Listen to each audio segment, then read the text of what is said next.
ಜಮಖಂಡಿಯಲ್ಲಿ ಕರ್ನಾಟಕ ರಾಜ್ಯ ವಕೀಲರ ಪರಿಷತ್ ಚುನಾವಣೆಗೆ ಶಾಂತಿಯುತ ಮತದಾನ. ಜಮಖಂಡಿ ನಗರದ ವಕೀಲರ ಭವನದಲ್ಲಿ ಕರ್ನಾಟಕ ರಾಜ್ಯ ವಕೀಲರ ಪರಿಷತ್ ಚುನಾವಣೆಯ ಮತದಾನ ಶಾಂತಿಯುತವಾಗಿ ಪೊಲೀಸ್ ಬಂದೋಬಸ್ತ್ ನಡುವೆ ಜರುಗಿತು. ಮಾರ್ಚ್ 11ರ ಮಧ್ಯಾಹ್ನ 12 ಗಂಟೆ ಸಂದರ್ಭ ನಗರದ ಬೂತ್ ನಂಬರ್ 13ರಲ್ಲಿ ನ್ಯಾಯವಾದಿಗಳ ಸಂಘದ ಅಧ್ಯಕ್ಷ ಡಿಎಂ ಜತ್ತಿ ಅವರು ತಮ್ಮ ಮತವನ್ನ ಚಲಾಯಿಸಿದರು. ಈ ವೇಳೆ ಅನೇಕ ವಕೀಲರು ಸರತಿ ಸಾಲಿನಲ್ಲಿ ನಿಂತು ತಮ್ಮ ಮತವನ್ನ ಚಲಾಯಿಸಿದ್ರು. ಈ ಸಂದರ್ಭದಲ್ಲಿ ನ್ಯಾಯವಾದಿಗಳ ಸಂಘದ ಅಧ್ಯಕ್ಷ ಡಿಎಂ ಜತ್ತಿ ಹಾಗೂ ಪ್ರಧಾನ ಕಾರ್ಯದರ್ಶಿ ಎಸ್ಪಿ ಪಾರ್ಶೆಟ್ಟಿ ಅವರು ಮಾತನಾಡಿದರು. ಕರ್ನಾಟಕ ರಾಜ್ಯ ವಕೀಲರ ಪರಿಷತ್ ಚುನಾವಣೆ ಪಾರದರ್ಶಕವಾಗಿ ನಡೆಯುತ್ತಿದೆ ಅಂತ ತಿಳಿಸಿದ್ರು. ಬೂತ್ ನಂಬರ್ 13ರಲ್ಲಿ ಸುಮಾರು 500 ಜನ ನ್ಯಾಯವಾದಿಗಳಿದ್ದು ಅವರಲ್ಲಿ 382 ಸದಸ್ಯರಿಗೆ ಮಾತ್ರ ಮತದಾನದ ಹಕ್ಕು ಇದೆ.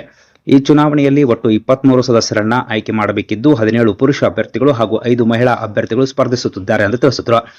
ಮತದಾನ ಬೆಳಗ್ಗೆ 9 ಗಂಟೆಯಿಂದ ಆರಂಭವಾಗಿ ಸಂಜೆ 6 ಗಂಟೆಗೆ ಮುಕ್ತಾಯವಾಗಲಿದೆ. ಕರ್ನಾಟಕ ರಾಜ್ಯ ವಕೀಲರ ಪರಿಷತ್ ಚುನಾವಣೆಯಂದು ಒಟ್ಟು 149 ಅಭ್ಯರ್ಥಿಗಳು ಈ ಚುನಾವಣೆಯಲ್ಲಿ ಸ್ಪರ್ಧಿಸಿರುತ್ತಾರೆ. ಅದರಲ್ಲಿ ನಾವು ಒಟ್ಟು 17 ಜನ ಪುರುಷರನ್ನು ಮತ್ತು 5 ಜನ ಮಹಿಳಾ ವಕೀಲರನ್ನ ಆರಿಸಬೇಕಾಗಿದೆ. 3 ಜನರನ್ನ ನಾಮಿನೇಟ್ ಮಾಡ್ತಾ ಇದ್ದಾರೆ.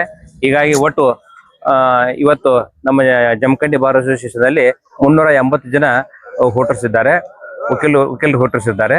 ಅದರಲ್ಲಿ ನಾವು ಇವತ್ತು ಬೆಳಗ್ಗೆ 9 ಗಂಟೆಯಿಂದ ಮತದಾನ ಆರಂಭವಾಗಿದ್ದು ಇವತ್ತು ಸಾಯಂಕಾಲ 6 ಗಂಟೆವರೆಗೆ ಇವತ್ತು ಮತದಾನ ಆಗ್ತಾ ಇದೆ.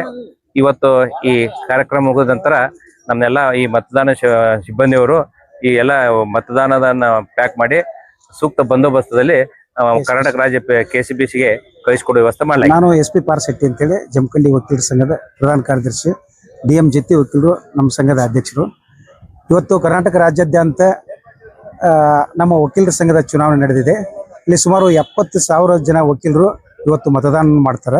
ಇವತ್ತು ನಮ್ಮದು ಬೂತ್ ನಂಬರ್ 13 ವಕೀಲರ ಸಂಘ ಜಮಖಂಡಿ. ಇಲ್ಲಿ 382 ಸದಸ್ಯರು ಮತದಾನದ ಹಕ್ಕನ್ನು ಹೊಂದಾರು.